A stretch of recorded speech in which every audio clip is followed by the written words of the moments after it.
Okay. Hi guys, nandito na naman si Sir Javi guys. Magbibigay na naman tayo ng bagong kalaman guys. Ang topic natin ngayon guys is double integrals.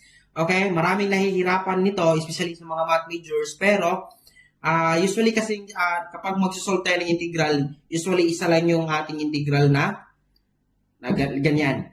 Pero ngayon, ituturo ni Sir Javi. What if Sir Javi meron tayong dalawang integrals and multiple integrals, okay? But ngayon, ituturo ni Sir Javi yung double integrals. Kung paano mag-solve ng double integrals, okay? Okay, simulan na natin, Sir Javi. Sir Javi, are you okay, Sir Javi? Okay. Now, ito, meron tayong dalawang definite integral. Yung limits ng isa, 3 and 2. This one, 1, 0. Paano natin ito, Sir Javi? How are we going to solve this one? Tingnan nyo yung dx, dy. Di ba meron tayong dalawang terms, x and y? Ang tatandaan lang natin, kung sino yung nauna, di ba nauna dito dx? We will integrate this one from inner to outer. Multiply lang natin inner to outer. Pero, di ba meron tayong dalawang terms, x, y. So, we cannot integrate y with respect to x because that is y.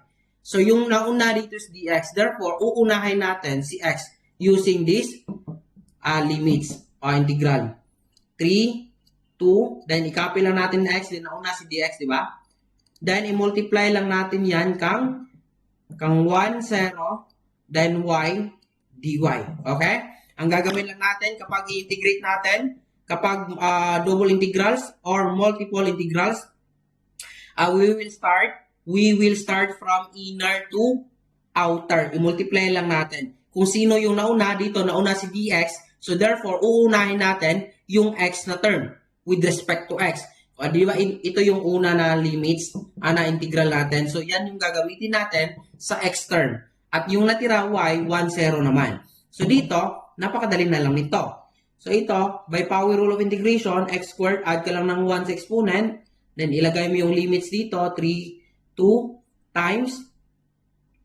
Then, 1, it should be y squared over 2, 1, 0.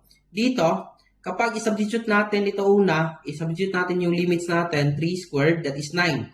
So, 9 over 2. Then, isubtract lang natin 2 squared, that is 4 over 2, or that is simply 2. Then, i-multiply lang natin dito, 1 raised to 2, that is 1 half. Then, ito, 0 na yan, 1 minus 0. 1 half minus 0. Ang gagawin natin dito, 9 over 2 minus 2, that is 5 over 2. Tama? Tama ba? 9 over 2 minus 2, 9 minus 4 over 2, that is 5 over 2. Okay? That is 5 over 2. Then, multiply natin sa 1 half. So, 5 times 1 is 5. 2 times 2 is 4. Kaya, ang sagot natin dito is 5 over 4. Okay? Napakadali lang nito, Sir Javi. Pero sa next discussion natin, magbibigay tayo ng mga complicated na multiple integrals na problem.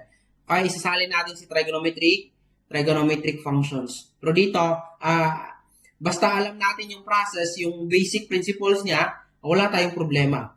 Okay? Mag-iba man yung given, pero alam natin yung process, that's still okay. Walang problema. Okay? Shake kayo dyan.